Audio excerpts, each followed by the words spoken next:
Squid Game Season 1 was brutal, but what if player 230 Thanos was a part of it? How much would that change the dynamics of the game, and who would come out on top? And how will player 101, the toughest gangster of the season, handle the presence of Thanos? Let's see what happens when Thanos steps into Squid Game Season 1. Thanos regains consciousness and finds himself in a room filled with beds, where players are still lying on them. The first thing he does is check for his cross. When he finds it, he lets out a sigh of relief. When everyone regains their attention, his presence immediately captures it. As a rapper, he's a natural at commanding the room, and his fans can't help but fall in awe of him, instantly siding with him. This creates a problem for player 101, who watches, clearly annoyed, as Thanos effortlessly draws attention. The stakes are deadly high, but Thanos is no ordinary player. He's a force of nature, physically strong, famous, unpredictable, and utterly immune to fear. And to make matters worse, he's a bully, which comes into frame when Thanos meets one of the most beloved characters of Season 1. Ali, player 199, tries to orient himself in the chaos of the Squid Game dormitory as he walks through the crowd of players. In the midst of the madness, he accidentally bumps into Thanos, who is surrounded by other players. Ali, nervously stepping back, voice shaking, says, "Sorry, sir, I didn't see you there." Thanos, grabbing Ali by the shirt collar, replies, "Sorry? Did you say sorry?" Typical. You people, always with the sorry. Ali, panicking slightly, voice faltering, says, "Sir, please, I didn't mean anything by it. Just sorry." Thanos, his grip tightening, voice cold and mocking, replies, Yeah, you didn't mean anything by it, right? Tell me, sir, how does it feel to be the one no one sees, huh? Just an immigrant playing the poor me card, thinking you'll get a pass because you don't belong here?" Thanos pulls him closer, his breath hot on Ali's face. His words are sharp, cutting through the air. Thanos, with a mocking smile, says, "Guess you think you get to play sir because you got a clean shirt and a sorry excuse for a life. You don't get to be one of them, not in this game. You're just a little pawn, and pawns don't get sir treatment." He lets go of Ali's collar with a hard shove, making Ali stagger back, his heart racing. Thanos, turning, his voice colder as he steps away, says, "Better learn your place. Next time you bump into me, I won't let it slide." Thanos walks off. Ali stands there, his chest tight with anxiety, but he swallows his fear, trying to shake off the encounter. Thanos doesn't know what to expect yet. But will Thanos make it out of the Squid Game? And what if his chaos doesn't just help him survive, but destroys everyone around him?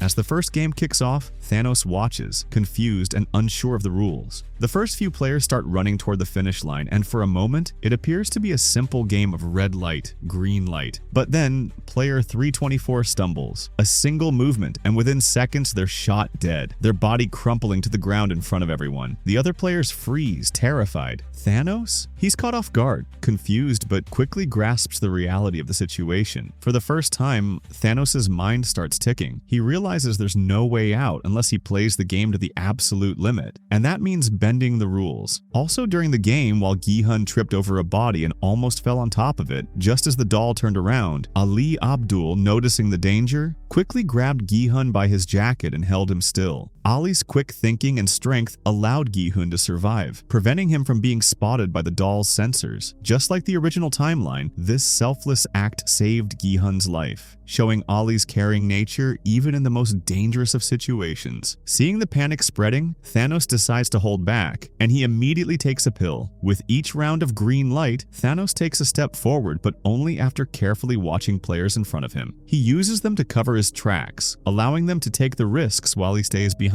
By chance, Ali Abdul ended up right in front of Thanos. Seeing the moment as his chance, Thanos decided to end the immigrants game once and for all. With a swift push, he shoved Ali forward and said, "Tag." The force of it set off a deadly chain reaction, and before anyone knew what was happening, Ali and the three players ahead of him were all shot down. Just like that, they were gone. Gi-hun watched in horror as Thanos shoved Ali Abdul into the line of fire. Ali, who had saved his life earlier, was among the three players gunned down in an instant. His heart sank. "Ali," Gi-hun whispered, his voice trembling. The weight of the loss hit him hard. Thanos had just killed the kindest player without hesitation. Gi-hun turned to Sang-woo, his face twisted in anger. "Sang-woo, what the hell just happened? This is madness." Gi-hun clenched his fists, feeling the heat rise in his chest as his breath quickened. Sang-woo, who didn't care about anyone but himself, glanced at the chaos and said, "It's the game, Gi-hun. It's kill or be killed." Thanos, who has learned the rules quickly. Stay still when the light's red, but move when it's green. The problem? Others aren't as quick on their feet. In his twisted mind, it's simple. If they die, it's their fault. He'll just get closer to the finish line, and that's just round 1. The chaos Thanos stirred up wasn't just a moment of survival, it was the beginning of his ruthless journey through the rest of the games. But his actual test is still to come. Unlike the original timeline, there is no voting, as Thanos' influence makes the majority of the people go against Sang-woo's call to stop the games. So the games continue. As the players head toward the game area, Thanos can't help but overhear Sang-woo questioning Se-byuk about something he heard Han Min-yo and her talk about, something she saw the night before that could give them an advantage. Se-byuk, looking uneasy, confirms she saw something, but doesn't want to share. Sang-woo, ever the strategist, pushes her to spill, knowing this could be crucial for their survival. Thanos, ever alert for an opportunity, listens in, realizing that this secret could be the key to getting ahead. He quietly listens and analyzes, knowing Sang-woo will figure something out. When the game begins, players are told to pick a shape and stand in front of the shape of their choice on the wall. Thanos watches closely as Se-byuk and Sang-woo both opt for the triangle. Without hesitation, he quickly joins the line for the triangle as well. Thanos effortlessly carves the shape, winning the game easily, and so do the other players who passed in the real timeline. But something unexpected is on the horizon, and Thanos might not be ready for the twist that's coming his way. Deoksu, seething with hatred for Thanos, had no intention of letting him live. After taking down the players he had targeted, he stormed toward Thanos' bed, ready to strike. But Thanos was prepared. In one swift move, he grabbed 2 forks, twisting them into Deoksu's chest, leaving him to collapse without a sound. The light suddenly flickered back on, and Min-yo, who had been certain her lover would be the one to kill, froze when she saw Deoksu's lifeless body in the middle of the room. Her heart dropped as the harsh reality set in. As the team gets ready for the upcoming games, Thanos, now a force more dangerous than ever, readies himself to make his move, something far more sinister, something that will change everything.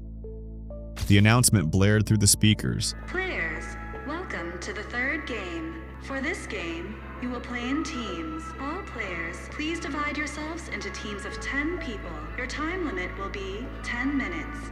The pressure was on, and things were getting real. The stakes had just shot through the roof. Gi-hun, Sang-woo, Se-byuk, and Il-nam had secured their spots in the team, but now they needed 6 more players to make a full squad. Thanos found himself alone, as his fans were not strong enough for him to form a team. He scanned the room, his eyes locking on Gi-hun's team. They were a force, determined, focused, and ready to fight. Thanos, sensing an opportunity, approached them quietly. His gaze was sharp, cold, and calculating, making it clear he wasn't there to ask but to take. The team exchanged wary glances as they noticed him, understanding the silent message. "I'm in." He wasn't just big, he was sharp, and he knew that to survive, he needed to be on a winning team. Sang-woo, who always had his eyes on the prize, didn't hesitate. "We need him, Gi-hun," Sang-woo said, his tone cold. "He's a monster in this game. His strength could turn this around for us, especially with 3 women on the team." Gi-hun's stomach sank. He hated the thought of having Thanos in the team. After all, he was the one who killed Ali. But despite the anger boiling inside him, Gi-hun knew they didn't have the luxury of letting personal grudges get in the way. They needed Thanos' strength, no matter how disgusting that felt. But Thanos wasn't about to stay quiet. He looked at Se-byuk, Min-yo, and Ji-young, his eyes full of disdain. "3 women, huh?" he sneered. "How are we supposed to win with 3 women pulling the rope? We need muscle, not—" He scoffed, eyeing them. Whatever this is, Han Min-yo, never one to back down from a challenge, shot back at him. "You think just because you're a man, you're gonna win this for us?" Newsflash, muscle doesn't always mean brains. She crossed her arms, eyes flashing. "But keep talking, Thanos. It'll just make you even easier to take down later." Thanos barely flinched at her words. He was more focused on winning, his way. He popped a pill secretly, ready to fuel his body with whatever it took to make sure he'd be on top. This wasn't just about brute strength. It was about getting into their heads. Il-nam, the wisest of them all, had suggested the team placements.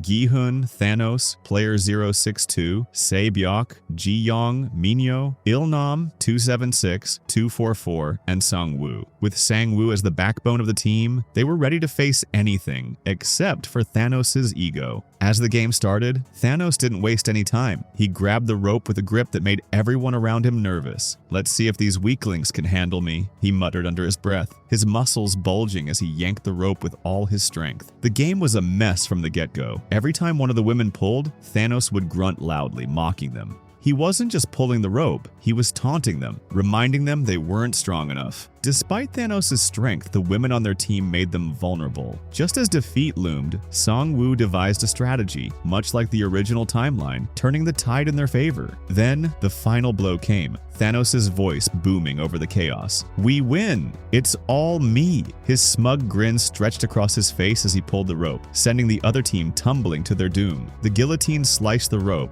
and with it, the game ended. Gi-hoon's team had won, but there was no celebration, at least not for everyone. Sae-byeok didn't look at Thanos. She couldn't even stomach the thought of him. She kept her distance, muttering under her breath, "Keep talking, Thanos. We all know where this is headed." But Thanos hasn't even done his worst act in this timeline. It's about to come in the following games.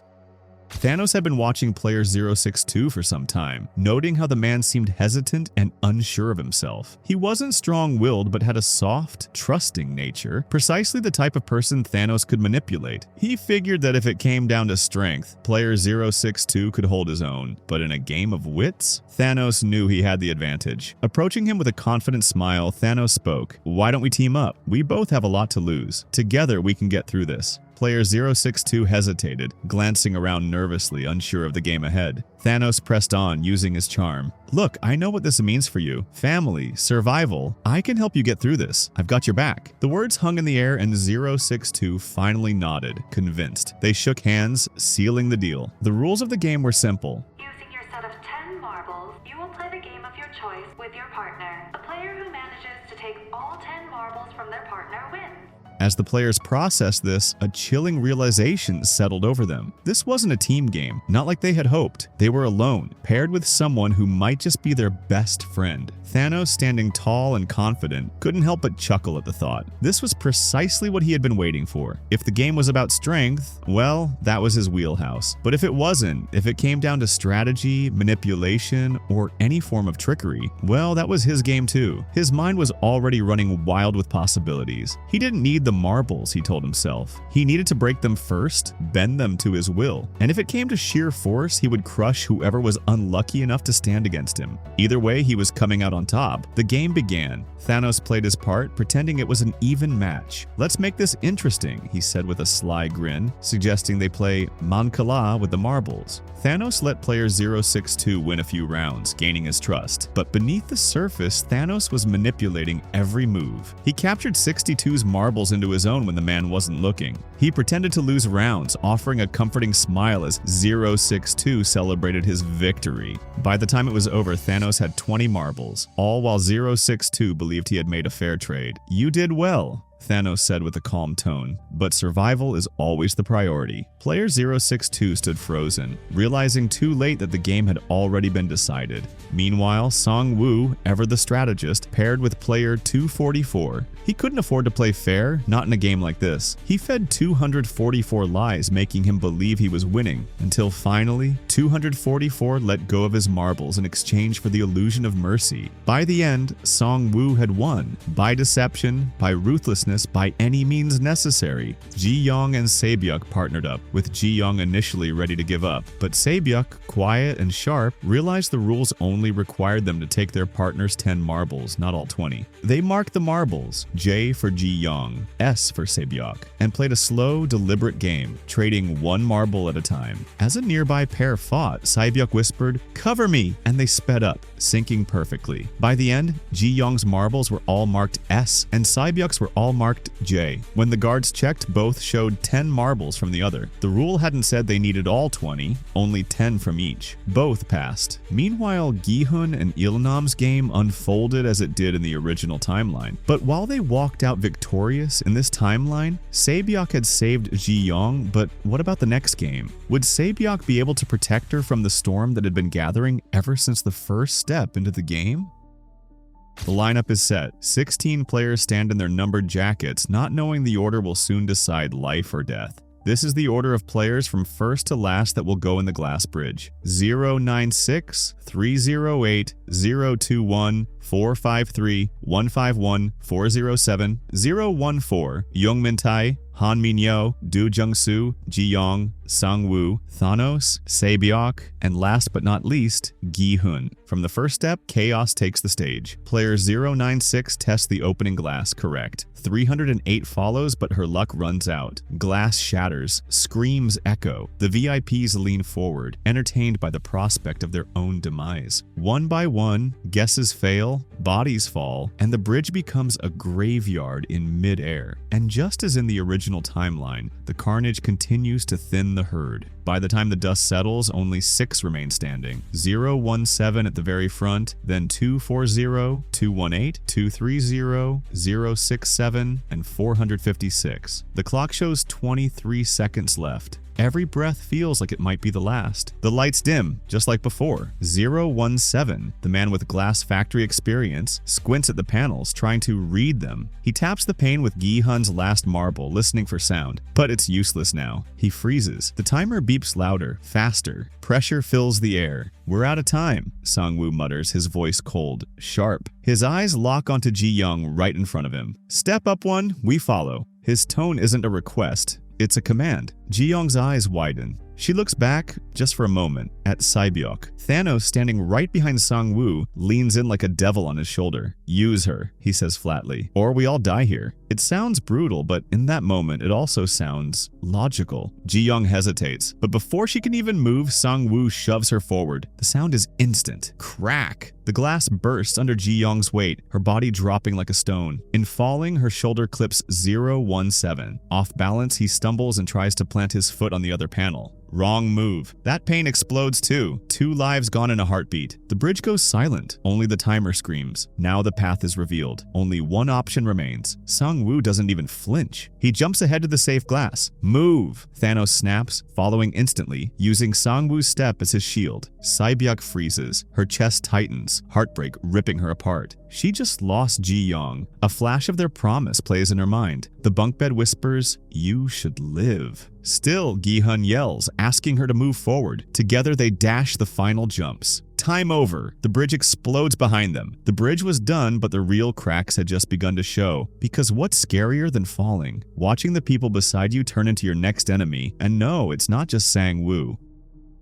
The 4 survivors stepped off the shattered glass bridge. Gi-hun, Sang-woo, Sae-byok, and Thanos. Out of 456 people who had started that round, only 4 were left standing. The dorm felt emptier than ever, the silence broken only by the clinking of cutlery on their final dinner plates. The air was thick, heavier than the smoke that once filled the room during the riot. Sae-byok sat quietly, clutching her side where shards from the exploding glass had torn into her. Blood soaked through her clothes, her face pale, her eyes distant. Just hours ago, she had promised Ji-young she'd survive. Now, with each pained breath, that promise felt like a cruel joke. Across the table, Thanos lounged like a king, popping another pill with his soda. He sneered at the sight of Sae-byok's weakness. "One less problem," he muttered, loud enough for everyone to hear. Sang-woo didn't flinch. No sympathy, no regret, just cold calculation. After dinner, no one slept. Instead, they sat with knives in hand, the weight of their fate settling in the air. Thanos, content, knew the game had shifted. Friends were now foes. Sae-byok sat slumped, her hand pressed against the wound, which is now bleeding more than it was before, haunted by Ji-young's sacrifice. Her last chance at life now fading with each drop of blood. Gi-hun went to ask if she needed any help. His heart raced as he saw the blood spreading. Too much, too fast. Desperate, he pounded on the steel door, shouting for help. But when he turned around, 2 bodies lay lifeless on the floor. Sang-woo had ended Sae-byok's life, and Thanos, cold and ruthless, killed Sang-woo. Karma delivered. The room wasn't celebrating anymore, it was cracking. And soon, that crack would break wide open. Because by the next game, only 2 would be left.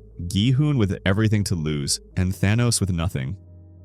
Now begins the final game, the Squid game. Thanos was overconfident, his arrogance blinding him to the truth. He had 3 pills left, the last remnants of his strategy. With a smirk, he swallowed them all, thinking they'd give him the edge to win. But the pills, instead of sharpening his senses, clouded his mind. As the final game began, Thanos felt his strength falter. The rush from the pills had turned into dizziness. His overconfidence was his undoing, and Gi-hun, his target, his rival, was not as weak as he thought. Gi-hun had lost everything. His friends, his teammates, and now the people he cared about were gone. He wasn't playing for survival anymore. He was playing to win at any cost. No more hesitation, no more fear. Thanos, on the other hand, thought this would be a physical battle, that brute force would carry him through just as it had in the past. But now he didn't have the strength he'd been relying on. The pills had made him sluggish, and Gi-hun's relentless spirit began to outweigh Thanos' fading might. Thanos lunged, but Gi-hun was quicker. He dodged and weaved, making use of every ounce of energy he had left. He could feel the adrenaline pumping through his veins. Every kick, every punch, he thought of his mother, of the life waiting for him outside this nightmare. He wasn't going to lose, not after all of this. In the final moments, as Gi-hun had Thanos killed, a shift occurred. Thanos, once the hunter, was now the prey, his last breath shaky and desperate. Gi-hun's heart was pounding, but there was no satisfaction in this moment, no joy in winning the game. As Gi-hun stood over Thanos, panting, he realized one thing. He had become everything Thanos had underestimated. He had survived. He had won, and it had cost him more than he could ever explain. The last of the players had fallen, and the final game had taken its toll. Thanos didn't win in this season 1 timeline of Squid Game. But what if he never died in Squid Game Season 2? Watch the video on screen to find you what would happen if he never died.